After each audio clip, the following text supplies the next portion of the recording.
To restart an automation for returning leads in Brevo, you enable the re-entry option inside the automation's manage settings. It lets a contact go through the entire workflow again whenever they meet the trigger conditions. I'll walk you through enabling that, and I'll show you how to test it safely so you don't accidentally send duplicate emails to people who've already been through the sequence. Head to the Brevo website and sign in. If you look after more than one account, double check you're inside the right workspace before you touch any automation. I've lost count of the times I've nearly edited the wrong one because the branding looks identical. Once the dashboard settles, you'll see automations in the left sidebar. Click that. The page lists every workflow you've built, whether it's live, paused, or still a draft. Take a few seconds to scan the list. It stops you from opening a similar sounding automation by mistake. When you spot the one you want returning leads to restart, click its name. The visual workflow builder opens, with the entry trigger displayed right at the top so you can confirm it's the right place. Now while you're looking at the builder, find the Manage button. It sits in the upper right corner. Click Manage, and a panel slides in from the right. Inside that panel, about halfway down, you'll see a toggle labeled Allow Contacts to enter the workflow multiple times. By default, it's switched off, which means any contact who's ever completed this workflow will be blocked from starting it again, even if later they match the trigger perfectly. That default is honestly one of Brevo's quiet superpowers. It stops you from accidentally bombarding someone with the same onboarding series 6 times just because they got retagged. For returning leads though, you need the opposite behavior. So go ahead and click the toggle until it turns green and reads on. Then hit the Save button at the bottom of the panel. You'll get a brief green success message letting you know the change stuck. Here's the piece that trips people up. This setting is not retroactive. If a lead submitted your form a week ago and you enable re-entry today, that old submission doesn't suddenly push them through again. Only triggers that fire after you hit save count. So if you're relaunching a campaign, you'll need those contacts to actually perform the trigger action once more. I'll get to that in a second. Also, be deliberate about which automations you let contacts restart. If the trigger is something broad like being added to a master list, turning this on means every time you add someone to that list for any reason, they get the whole workflow again, which might include a discount offer you only wanted them to see once.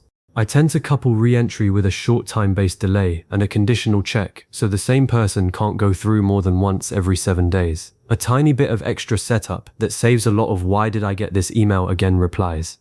With the switch saved, you're ready to trigger the automation for a returning lead. The way to make that happen is to have the contact satisfy whatever entry condition you've set. The most common triggers are joining a specific list, submitting a particular form, or getting a new tag. Let's say you're using a form submission. Simply have that lead fill out the form again with the same email address. Brevo matches contacts by email, so the system recognizes it's the same person but sees a fresh trigger event.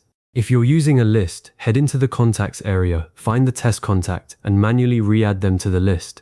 I always keep a handful of test contacts that aren't part of my live audience for exactly this reason. It keeps your reporting clean and stops your co-founder from getting 17 test emails while you're tinkering. After you've triggered the event, give it a minute or two. Brevo usually processes automation entries in seconds, but I've watched it take a little longer during peak times. Open the Automations Overview tab. You'll see the contact count tick up if re-entry worked.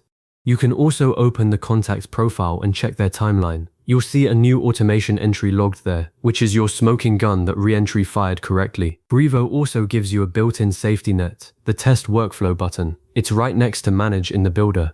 Click it, choose the test contact you just triggered, and run the test. This simulates the whole flow without sending a single real email. A visual overlay steps through each node, green check marks if the path is clear, red stops if something blocks it. Crucially, when re-entry is enabled, this test ignores the fact that the contact has already completed the workflow, so you'll see them enter again. If re-entry was still off, the test would halt with a message that the contact has already been through, and you'd know you still need to flip that toggle. It's a quick, non-destructive way to catch mistakes, and I've made it a habit to run the test before I ever trust a recurring automation with a live list. Once you've confirmed everything flows, your returning leads will automatically re-enroll whenever they trigger the workflow again.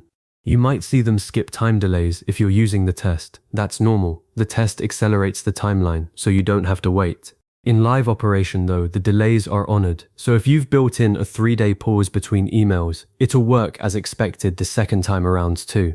If you ever need to lock the workflow back down, just go into Manage, switch the toggle off, and save. That instantly blocks re-entry for any future triggers, though anyone who re-entered while it was on won't get magically removed, they'll finish the sequence, so you're never stuck. You now know how to restart an automation for returning leads in Brevo. By turning on one toggle, you can run repeat campaigns, seasonal promotions, or nurture sequences that fire every time a lead raises their hand. Next, I'd head into the automation's logs after a few days and check who re-entered and how they're engaging. That data is gold for tweaking your timing and content. Save this video if you ever need a refresher, and I'll catch you in the next one.